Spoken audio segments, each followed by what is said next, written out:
So yeah, you can follow along on the feed, or if you want, right now you can go to Roll20 and make a new room,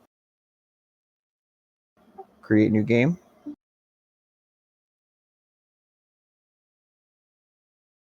We're going to be using JumpGate, mainly because JumpGate is the new thing, which means that as time goes on, JumpGate will become the regular thing, and the old thing that's now called Legacy will go away. But you would then launch the game, which would bring you into the game. So yeah, once you have your game open, if you want to upload the things that I did, I've already done all this, but I'm going to redo it for the purpose of the video. We're going to upload here. Click this, upload, browse files. Most likely, if you just grabbed it, it'll be here in your downloads. You would then click download, click upload, I should say, which will bring it. It'll be the top one right here. I've already done it, so it's down here for me. So let's imagine you just uploaded this. Remember, we're on JumpGate. So with JumpGate, as I was saying earlier, you can drag and drop, and it does. Wait, before I do that, well, I'll show this too, actually. If you notice, I'm on the token layer, and I want to be on the map layer, but let's say I forgot to do that. Because it's JumpGate, when I drop this, it says, hey, is this a map? It looks like this image is pretty big. Did you mean to put it on the map layer? So you go, oh shit, I put it on the wrong layer. Switch to the map layer. Bam. Okay, now it's on the map layer, and this is the other thing that it does. It says, in the old one, it's like it just throws it on there at whatever resolution that the original file size is. With JumpGate, it gives you the option to adjust the size of the page to the file, or adjust the size of the file to the page, depending on what you want to do. Personally, I like to adjust page size to fit to the file. So now we've got a full working uploaded map, nice and easy. But again, this is about dynamic lighting. I just wanted to, again, make sure we will all get to at least this part. So we're going to go to the dynamic lighting layer. So this is our map. You see top down, a bunch of cave system. Some of you may recognize this map from the one shot we did the other night. You would hit this folder. This is where all your maps are going to be as a DM. Is this button right here in the top right. It's going to be here. You can have folders here as well if you wanted to add folders to put in there. Whenever you want to edit something about the map, you hover over it here, hit the gear. Dynamic lighting. So once we get here, we'll click over to the second tab. And nice and short and simple, the easiest thing is turning on dynamic lighting. Dynamic lighting is now on. You don't even have to do it this way. If you go and just start doing dynamic lighting stuff, it'll actually pop up the thing saying, do you want to turn on dynamic lighting? So either way, it's pretty easy. Once this is on, if you're outdoors during the day, you can turn on daylight mode, which means that it's daylight everywhere. Or you don't have to have that if you don't want to. For now, we're going to leave it off because this is a cave. Or save the settings. So you'll see this kind of a darkness overlay. As a player, if you are logged in as a player, you'll see it's just pitch black because dynamic lighting is now on. So Joe Schmo here, I'm going to drop in. Joe Schmo is a human. He does not have any sort of dark vision, so he is... Oh, I'm also on the wrong layer. Change layer to token layer. Still, he is a dude with no dark vision. His vision should be on, and it's not. I don't know why it isn't. But let's say we give him a torch. You can make a token emit bright light, or bright light and low light, or just low light. It's up to you. But a normal torch would be 20 feet of bright and 20 feet of low light. If it was a bullseye lantern or something, you could turn on directional light, and you can give a total size of the field and how much of the wedge that you're seeing there.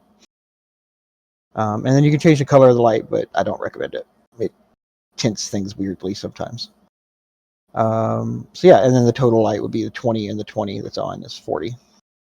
There's also advanced lighting, which multiplies the effective radius of the light, but that's not really necessary unless like you have something really specific. But yeah, so you'll now see there's kind of a light spot around him. As a DM, if you want to see what a player sees, let's imagine that this is a player, right? And we can see how as we move him around, the light is doing its thing. See, as a player sees, you hold down Control and hit the letter L. and you will see it as the player sees it, which you can see it's much darker to the player than it is to the DM, because all he has is that 40 feet of light. Okay, so to the actual dynamic lighting itself, I'm going to actually like cook up some dynamic lighting in real time here on this page, but first I want to show a few more things. Some of the options for dynamic lighting, and these are important in my opinion. So I've got a little example page here, and I'm going to bring the players over here too. Okay, so we've got Joe Schmo here. If I control L on Joe Schmo, and all I've done with Joe Schmo here is I've got his vision on, and I've got dynamic lighting on, and as you can see, I've got some walls here that I've made.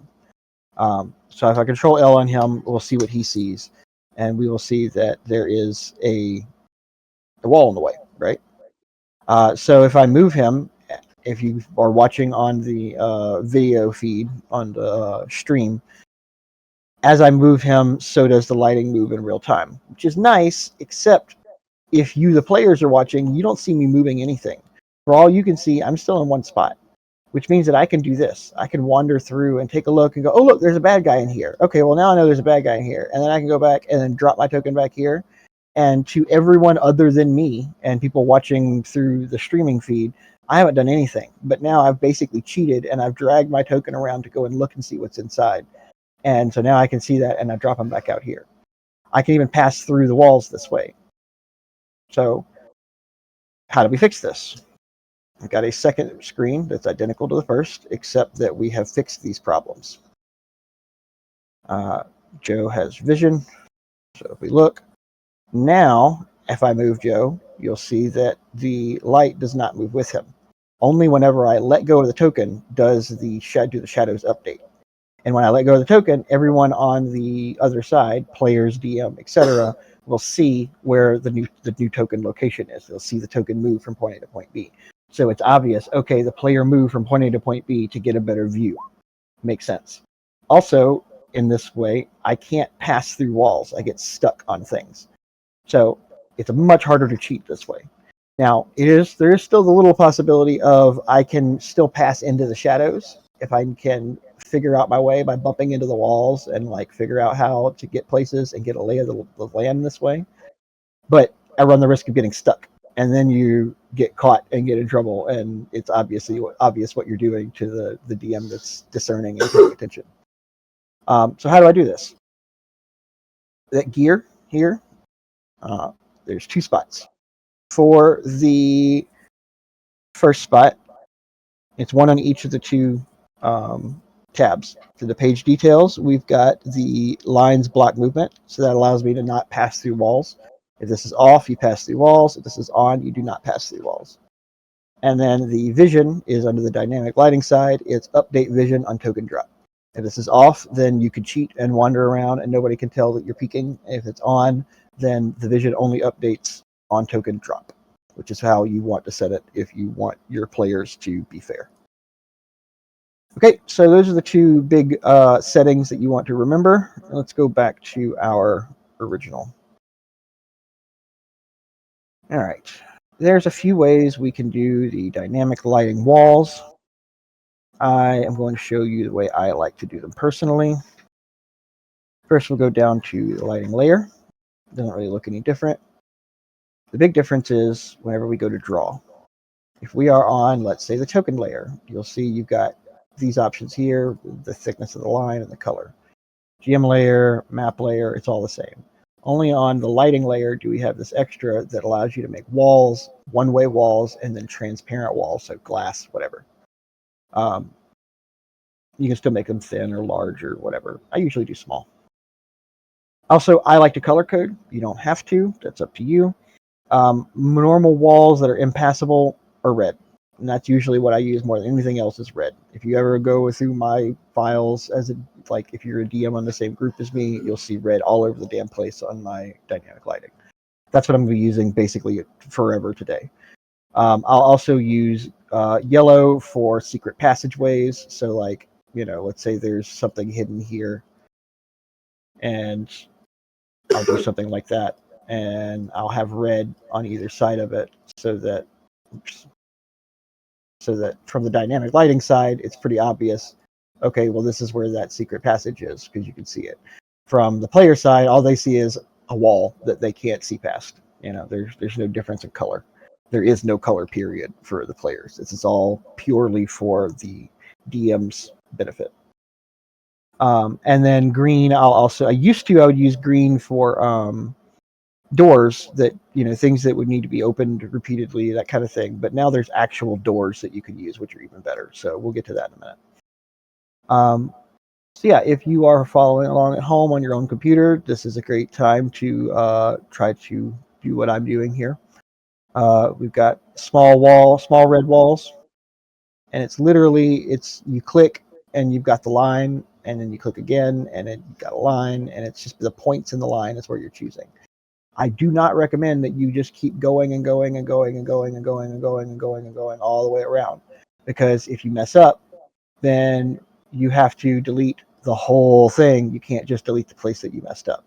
It's much better to go just a little bit at a time, get a little ways around. Okay, that's good. We close it. Okay, go just a little bit ways around, a little bit longer. Okay, that's good. Stop it. That sort of thing. And all of the players are going to see is the outside edge. So if there's a little bit of overlap, if it's a little ugly, like, oops, like see this overlap here, it doesn't matter. They can't tell that. All they see is the outside edge. So don't sweat any of that. Another thing, since I'm here and I'm doing it, I like to do, and I will show you, circles, things like tree trunks, pillars, things like this right here in the middle of the screen. You can totally just do it the normal way, and you can go around and totally fine, and there's nothing wrong with that. Something I like to do, especially if the map allows for it, if the map has good textures or whatever, and this one has decent ones, I like to do a series of straight lines like this.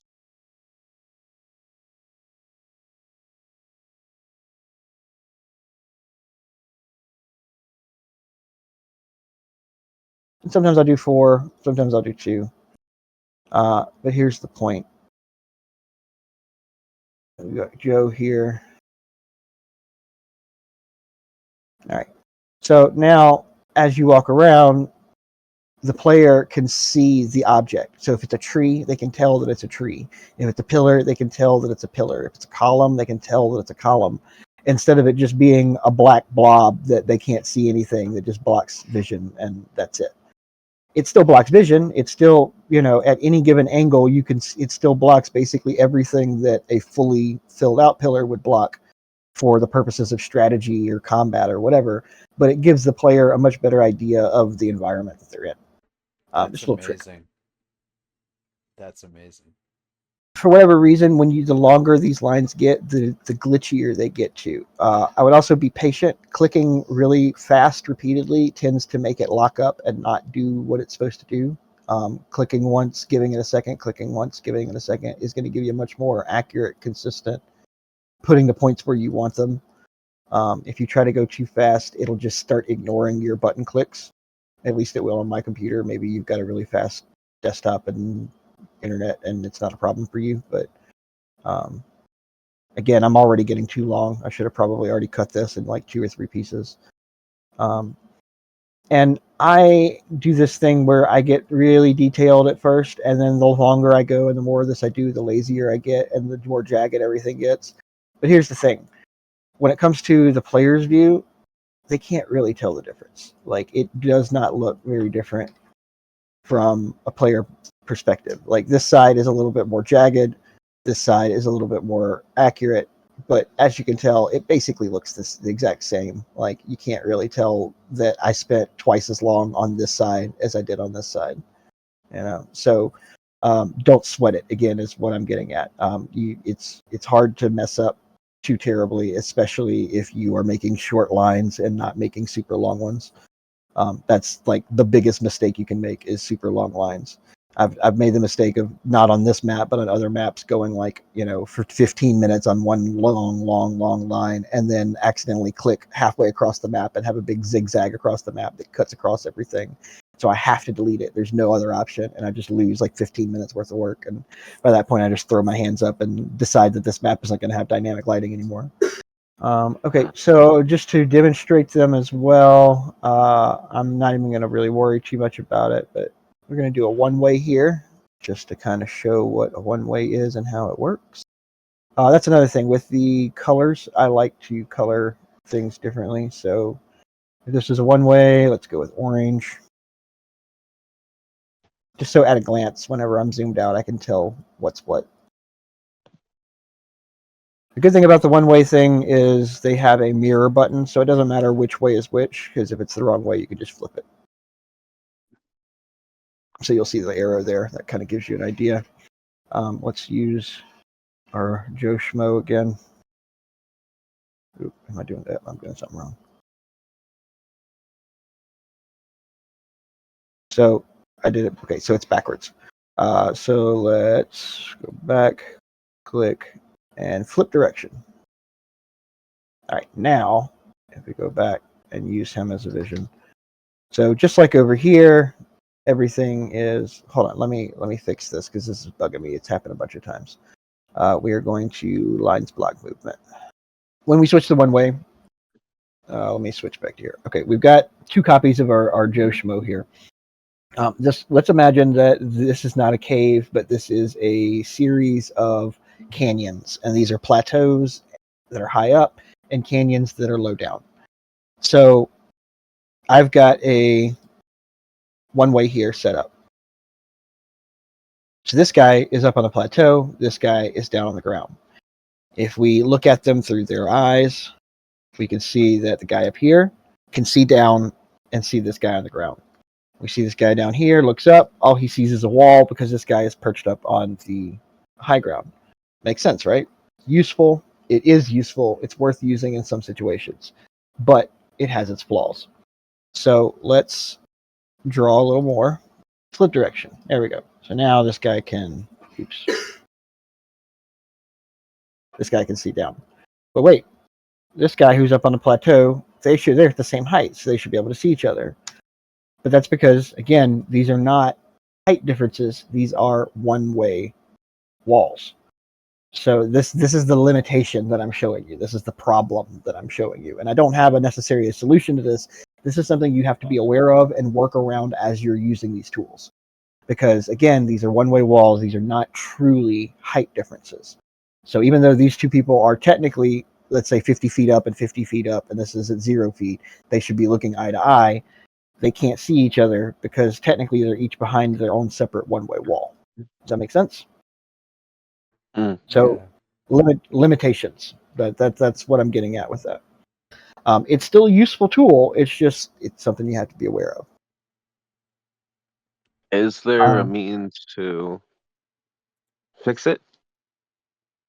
I believe there's an API for it. I don't know enough about APIs to really speak on them other than that they exist. APIs are a thing where you basically are downloading a mod for Roll20, and it mods your Roll20 to allow it to do things that the vanilla version of Roll20 doesn't. I don't really know enough about any of it to speak on it more than that I know it is technically possible with the right combination of APIs, but I've never been able to do it personally. My workaround is simply to be a little bit more careful in my placement of when I use them and how I use them, that sort of thing. I will often, if I need to, just leave the tiered sections open, or I will put 3-tier system might work decently for something like that too, I think. well, you like. Let's imagine. Let's use a fresh page. Let's do this. Create page. I hate white. Let's use a darker color. Better on my eyes. There we go. Okay, so let's imagine we're on the lighting layer. One way. 1, 2, 3, 4. And this one is flipped, and this one is flipped. Okay. Guess I should make sure dynamic lighting is even on. Turn on daylight mode.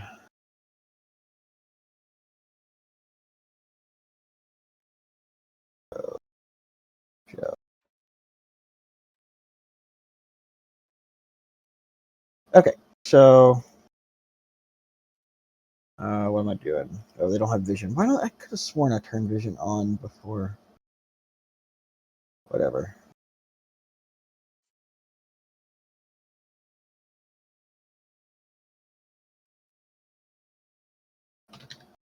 Okay.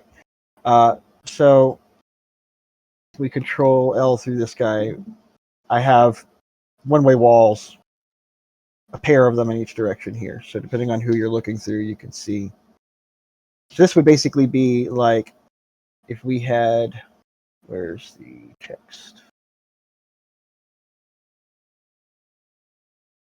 Say 100 feet, 50 feet, 0 feet, 50 feet, 100 feet, right? So you've got the different tiers and levels. So if I've got the players, let's say the players are here.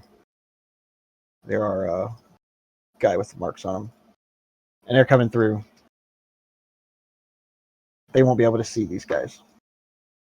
So a solution that I will have would simply, because there's terrain, there's visible terrain on the map here. It's not just a blank gray map. You can see the terrain that the dynamic lighting is following, right? So you've got that visual reminder there.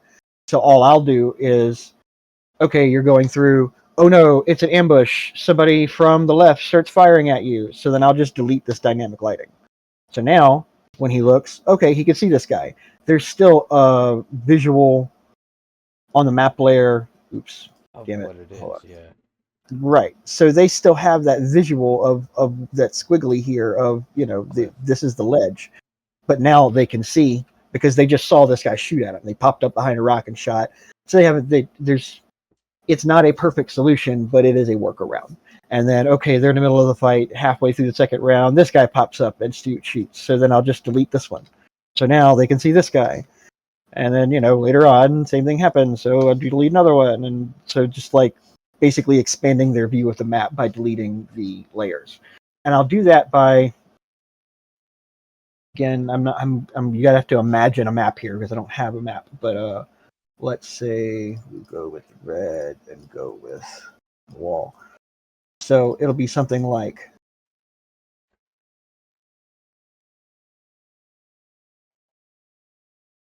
this, right? So I'll delete this, which will allow them to see, but there's still bits and pieces of map there that gives them that.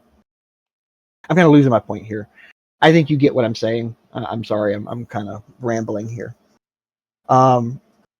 I hope that answers your question, Rivian, about a workaround way of fixing it. That's the best I've got right now. One of the last things I want to show you is lighting. So we've seen here how our Joe has a torch that he carries around, and that's great and all when he's carrying a torch. But let's say he says, well, I'm tired of carrying this torch. I need a sword in one hand and a shield in the other. I don't have any more hands for this torch. I'm throwing it on the ground. So we can go over here to the lighting button. We'll get to that later. And there's a place light option. So you click place light, and you see your cursor turns into a torch, and you simply click where you want the light to be. So now Joe throws his torch, and it drops over there on the ground. And he can go in and turn his bright light and dim light off. So now he no longer has his light because his light is on the floor over there. Make sense? Also, let's say then he decides, well, he's technically a spellcaster and he's got control flame and he wants to double the brightness. So you just click on the torch and click on the gear, go down to bright light and change it from 20 to 40, 20 to 40, save setting. Now suddenly the torch is twice as bright as it was a minute ago. Oh, yeah. And all this interacts with each other, as you can see. So, yeah. All right, so we have a basic character. It's got a character sheet. It doesn't matter what's on it because that's not important for our purposes. First thing you want to do is take the character, drag and drop it onto the world. So you have a token. Hit the gear on the token, and you'll see it'll probably start here and not at dynamic lighting. So your name, let's say your name is IE. You go to details, represents character, IE. This part is important. If you don't do this, then it's not going to successfully remember what you're doing here. It's not going to actually update this and save what you're doing. This part is very important. Go to dynamic lighting. Vision is on. If you have dark vision, you turn on dark vision and give yourself whatever feet of dark vision that you have. If you don't have dark vision, that's fine.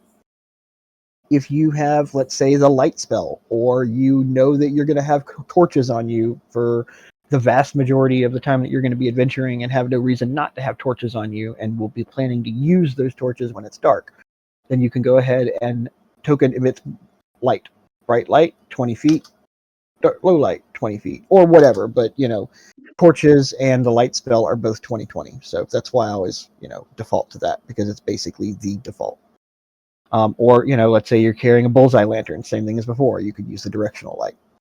Once you've got this set up and you're happy with whatever kind of light that you've got, or dark vision or whatever, you don't just hit save settings and close. You want to go back here and you want to update default token.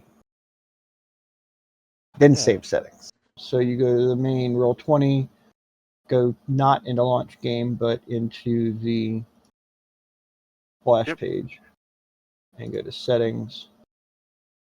What would be convert lighting or game settings? Game settings. Allow players to create their own characters. Yeah, there it goes. Create their own characters. Allow players to transfer characters.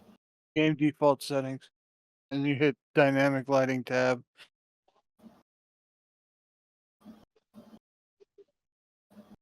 Nice. So that's useful.